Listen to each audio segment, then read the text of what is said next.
అంత గొప్ప స్వరూపం. ఆయన ఏమీ చెయ్యక్కర్లేదు, ధ్యానం కూడా అక్కర్లా. ఆయన వంక ఓసారి అలా చూస్తూ కూర్చుంటే చాలు, తరించిపోతారు. అంత గొప్ప స్వరూపం. శాస్త్రంలో ఏం చెప్తారంటే, చాలా చాలా గొప్పగా ధ్యానానికి అనువైనటువంటి ఏకైక స్వరూపము మొట్టమొదటిది దక్షిణామూర్తియే. దాని తర్వాతే ఏదైనా. ఎందుకో తెలుసా? ధ్యానం చేస్తే మీకు జ్ఞానం ఇచ్చే స్వరూపాలు కొన్ని ఉన్నాయి. కృష్ణ భగవానుడు ధ్యానమునందు అనుగ్రహిస్తాడు.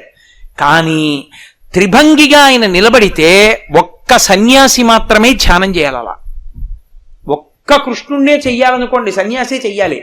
ఆవుల మందలతో కూడుకున్న కృష్ణుణ్ణి చెయ్యాలి, అథవా ఒక ఆవు ఆయన అరికాలు నాకుతున్న రూపాన్ని ధ్యానం చేయాలి త్రిభంగిగా ఉన్నప్పుడు. అందుకే దక్షిణామూర్తి గొప్పతనం ఏమిటంటే, దాని శక్తి అది. కాబట్టి తెలిసి చూసినా తెలియక చూసినా అనుగ్రహించేస్తుంది.